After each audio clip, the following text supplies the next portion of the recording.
Ler Lukács é seguramente se aproximar, passo a passo, de suas reflexões a respeito da ontologia do ser social.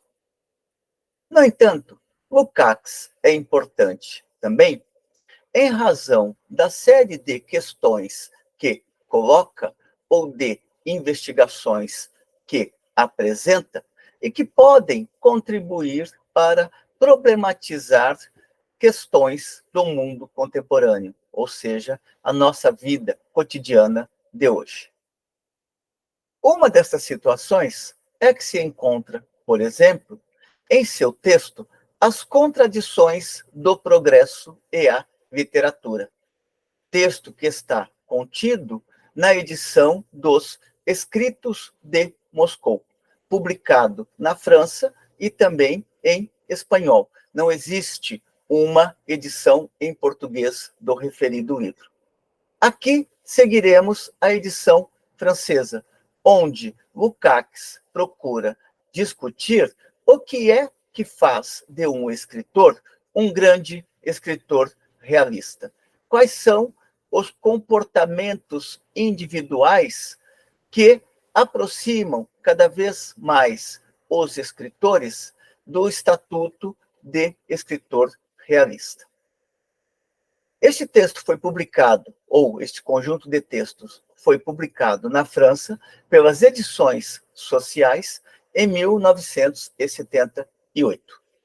O capítulo que vamos tratar aqui hoje é o capítulo 6 do referido livro, o capítulo As Contradições do Progresso e a Literatura. O primeiro esforço de Lukács é de apresentar o que se deve entender por progresso dentro da concepção marxiana e da concepção marxista em geral. O desenvolvimento das forças produtivas materiais, a dominação da humanidade sobre a natureza, eis o fundamento do progresso na concepção marxista, portanto, na concepção materialista da história.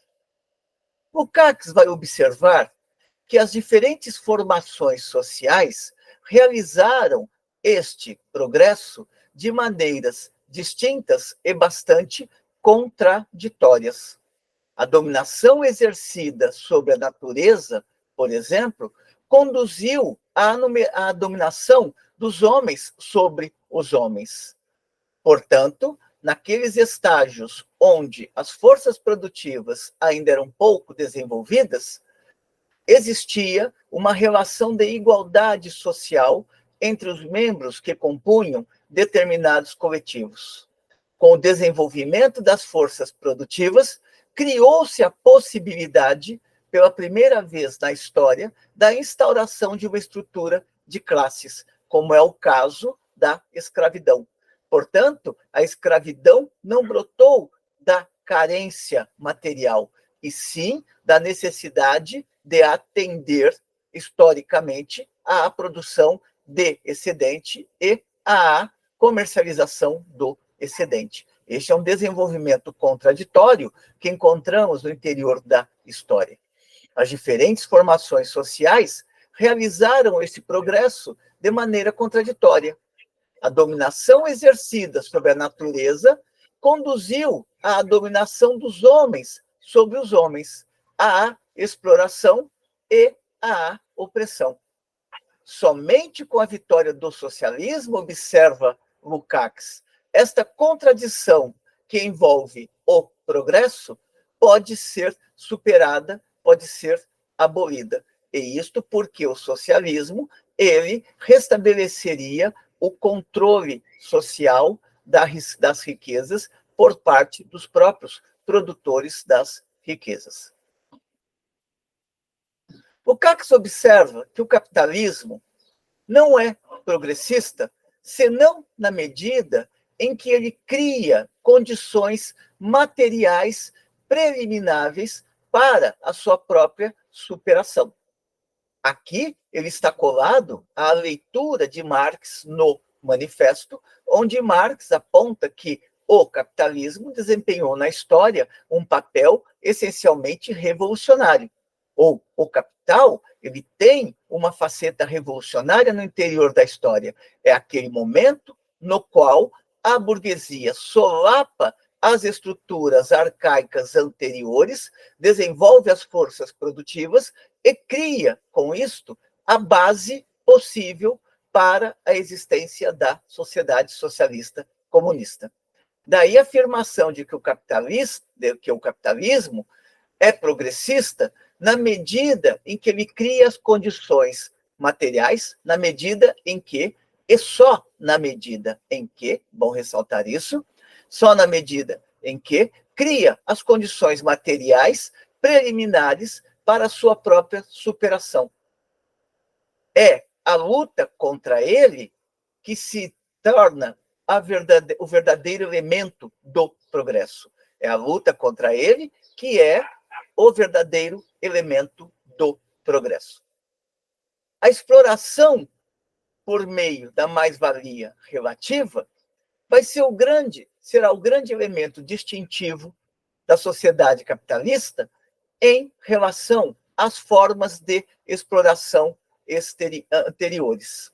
O Lukács observará que a exploração pelo meio da mais-valia relativa é o elemento especificamente novo do capitalismo.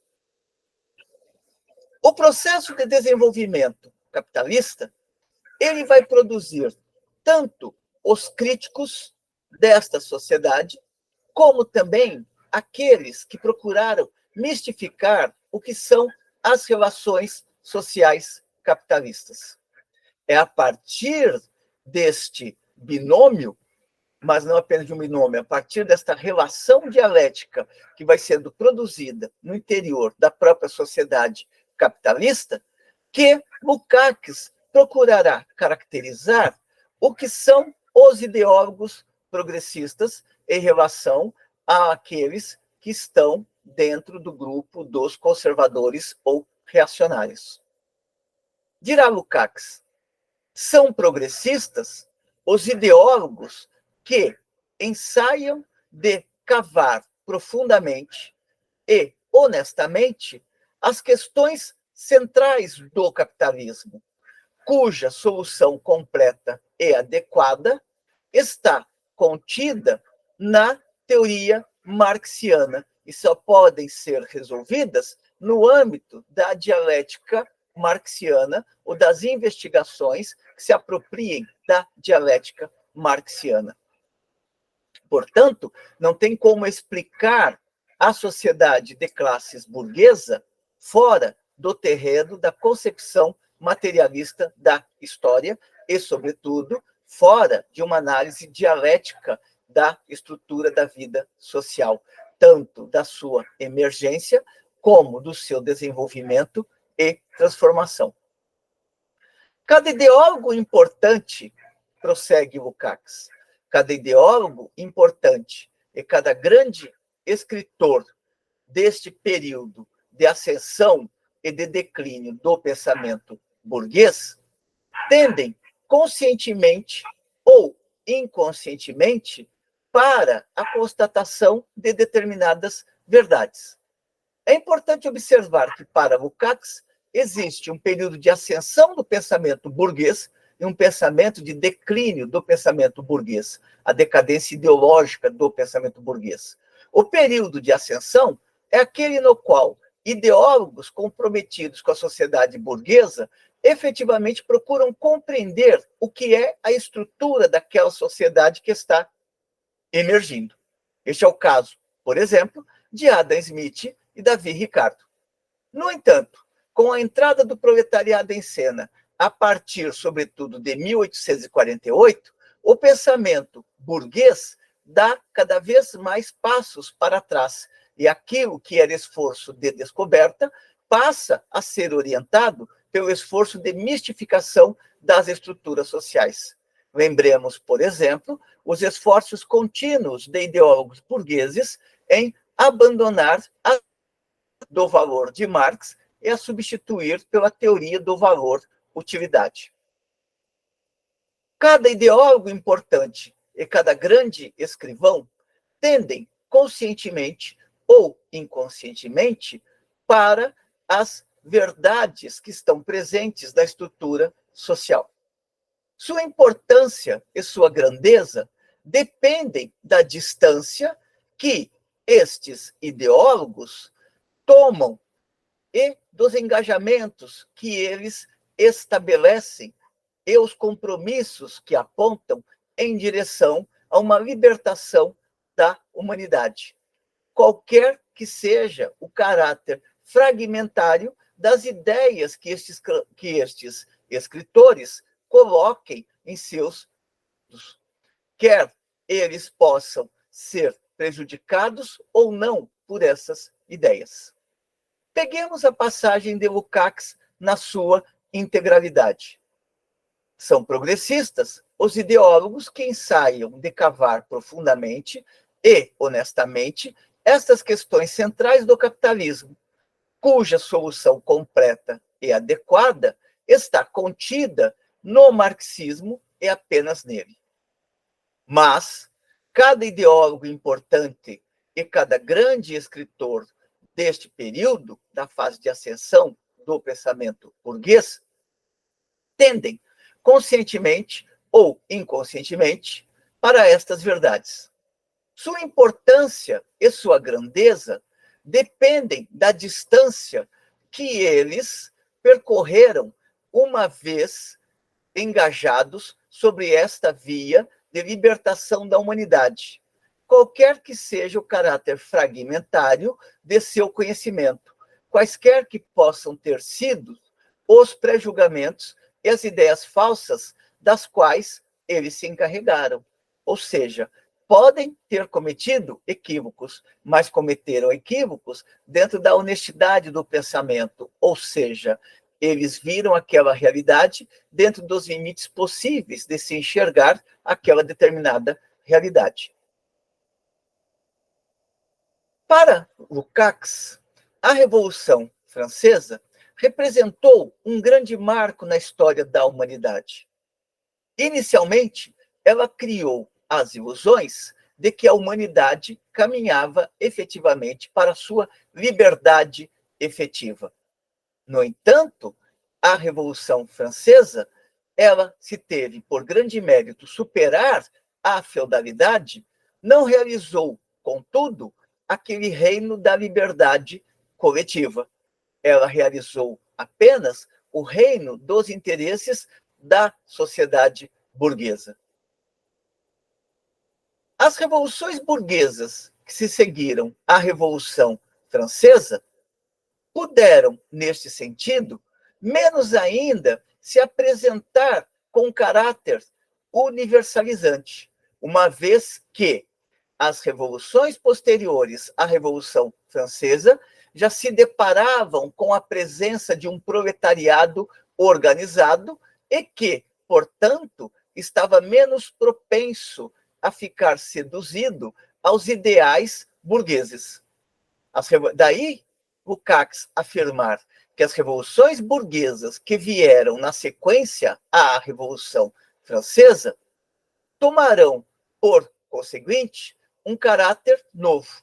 Se assiste ao reforço contínuo da hegemonia do proletariado na colocação em obra radical de exigências democráticas de liquidação completa dos vestígios feudais. Ou seja, a radicalidade dentro das revoluções posteriores à Revolução Francesa esteve fundamentalmente junto ao proletariado organizado, demandando não o desenvolvimento da sociedade burguesa, e sim a superação da própria sociedade burguesa. Lukács prossegue observando que o reino da razão, o século das luzes, repousava sobre a ilusão de que a destruição do feudalismo abriria a via para um progresso harmonioso da humanidade, que a liberdade e a igualdade políticas se imporiam igualmente, sem resistência, na vida da sociedade. que o interesse individual esclarecido, a pesquisa razoável e justificada da felicidade individual, do livre desenvolvimento das energias de cada um, coincidiria espontaneamente com o interesse geral. Ou seja, havia grande crença de que seriam realizados os interesses coletivos e não os interesses privados. Aqui é importante observar que Lukács não está negando a importância da felicidade individual, apenas está acentuando que as revoluções burguesas miram essencialmente a felicidade individual e não a felicidade coletiva, uma vez que não busca atender aos interesses gerais, mas tão somente aos interesses privados. Dentre os grandes escritores que, à sua maneira, foram críticos da sociedade capitalista, Lukács situa Goethe com seu livro Fausto e Hegel com a fenomenologia do espírito, uma vez que nestes livros ou nestes estudos, o destino do indivíduo e aquele do gênero humano não caminham em sentido oposto, mas, pelo contrário, convergem. Isto quer dizer que o interesse individual e coletivo não estão em contraposição. Buscam, cada um, de sua parte, realizar o outro. A grandeza do pensador e do poeta não consiste, neste sentido, e aqui ele está fazendo referência fundamentalmente a Goethe e a Hegel, a grandeza do pensador e do poeta não consiste a ver, na realidade, o entusiasmo subjetivo que a eles mesmos acreditado, mas, pelo contrário, a figurar, a pensar, a apanhar naquela situação vivida a razão inerente daquela realidade. Ou seja, independente das suas crenças pessoais, procuraram compreender aquele mundo que estava emergindo.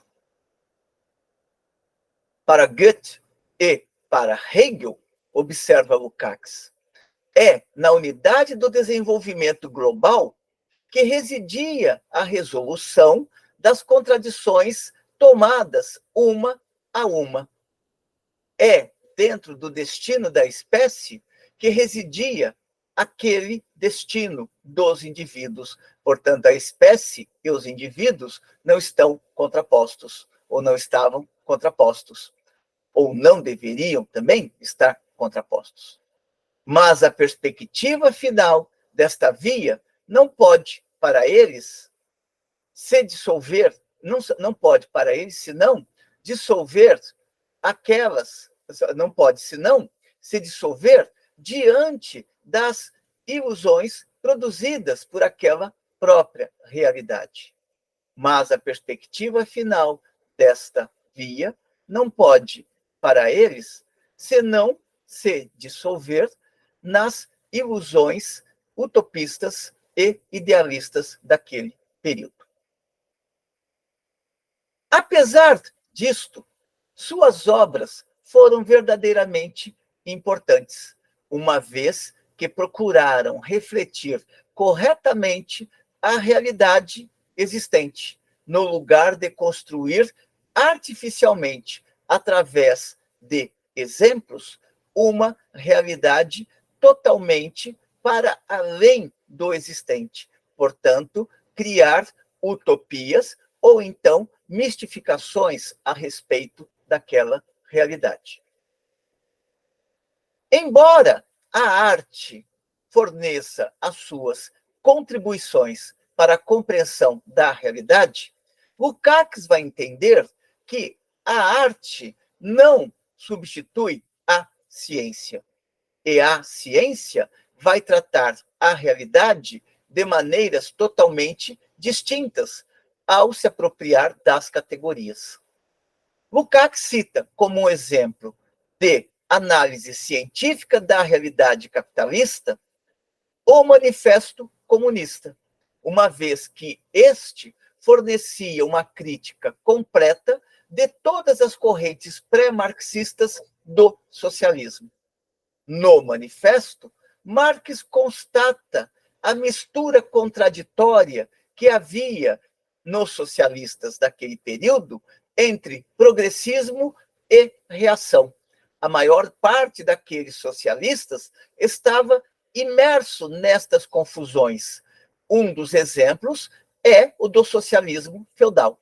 Lembremos aqui que no manifesto, Marx vai investigar, na parte 3, as diversas formas de socialismo para mostrar como elas eram incapazes de responder adequadamente à sociedade que estava se constituindo diante dos seus olhos, ou seja, a sociedade capitalista. Daí Marx falar no manifesto do socialismo feudal, do socialismo conservador, do socialismo utópico e do socialismo reacionário. Nestes vários socialismos se misturavam os ecos do passado e aquelas ilusões a respeito do futuro, ou aquelas mistificações de como seria o futuro. Já o manifesto não busca e não encontra elementos de denúncia apenas, mas, pelo contrário, investiga as contradições reais no interior do capitalismo. O Cax fará uma grande ressalva ou um grande destaque no que se refere aos escritores realistas, quando remete à figura de Honoré de Balzac. Vale a pena observar aqui como o Cax se refere a Balzac. É precisamente aqui que se encontra o núcleo da obra balzaquiana. A comédia humana mostra, da forma mais irrefutável possível, que os melhores críticos emanentes do socialismo, mais profundas do que os melhores críticos dos melhores críticos socialistas pré-marxistas, que nenhuma contradição do capitalismo pode ser abolida no interior do próprio capitalismo. Balzac havia percebido isto. Como entre os melhores representantes do socialismo pré-marxista, a crítica de Balzac recorta frequentemente aqui, ou retoma aqui frequentemente, a crítica de Marx e se reúne igualmente àquela de seus predecessores, naquilo que é capaz de representar ou de extrair a compreensão das contradições que perpassam a sociedade burguesa. Ainda que Balzac, assim como socialistas anteriores a Marx, não houvessem compreendido adequadamente e em profundidade estas questões.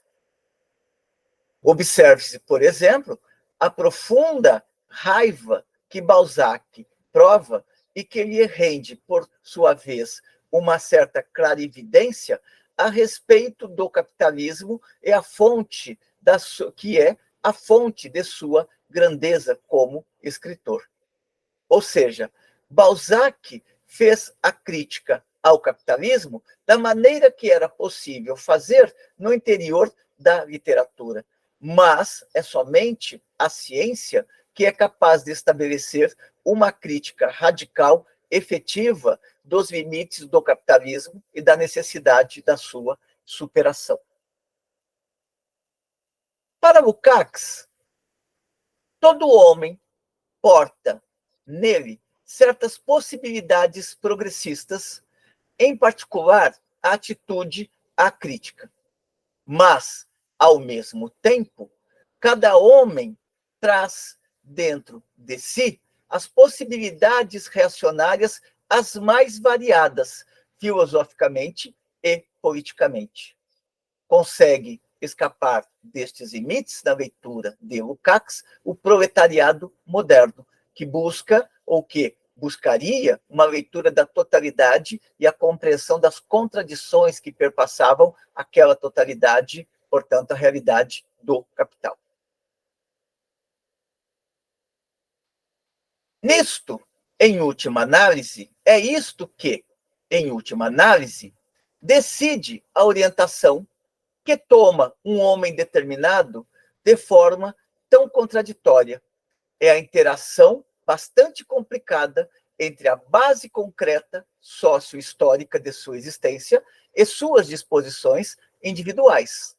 Por outras palavras, não é fácil a estes escritores ser um crítico da realidade, sobretudo se eles estiverem imersos no universo burguês. E aí se revela a grandeza destes escritores. Mesmo estando dentro de determinada estrutura social e ocupando uma posição privilegiada no interior desta estrutura social, eles não viraram as costas para compreender a sociedade que tinha diante de si. Procuraram atacar ou fazer a crítica a esta sociedade, tal como os recursos que tinham lhes permitiam.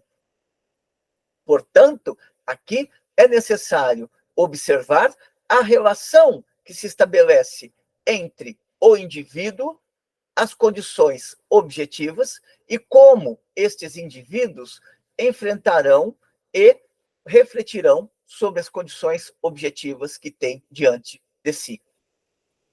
Dentro desta relação de reciprocidade, são um fator decisivo para o escritor sua atitude a perceber corretamente os fenômenos da vida, sua determinação em seguir até as últimas consequências as suas intuições, de tal modo a não se deter, não se deixar atemorizar pelas percepções que estão extraindo da realidade e pelas contradições que a realidade está apresentando.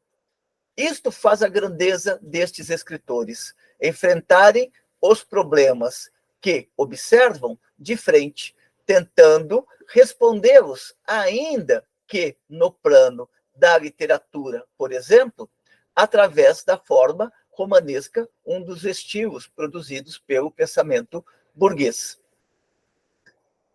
É diante das contradições e da capacidade de enfrentá-las que podemos, portanto, localizar a existência ou não do grande escritor realista.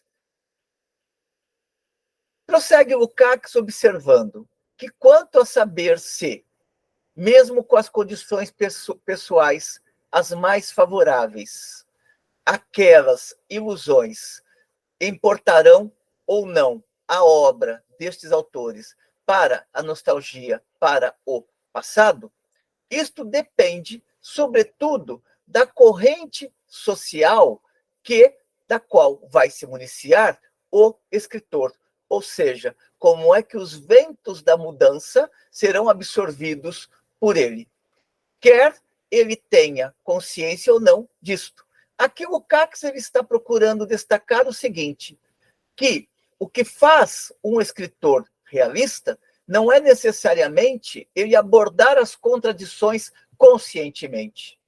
Mesmo inconscientemente, ou seja, mesmo sem ter dimensão daquilo que ele está colocando em seus romances, por exemplo, estes escritores acabam fornecendo uma grande contribuição no sentido de apreender no terreno da estética, por exemplo, as contradições do seu tempo.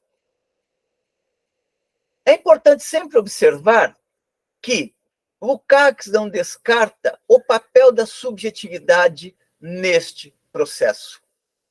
É nestes momentos em que a subjetividade vai explicitar a sua capacidade de imaginação, a sua honestidade e a sua força para enfrentar os grandes problemas do seu tempo, ainda que sob a forma literária. A decepção dos melhores homens do povo francês, diante das consequências sociais da Revolução Francesa, sua revolta contra o capitalismo, sua busca apaixonada de um futuro ainda indiscernível, portanto, que não estava visualizável, isto é, um futuro para além do capitalismo, eis em que reside o caráter progressista da obra, segundo a qual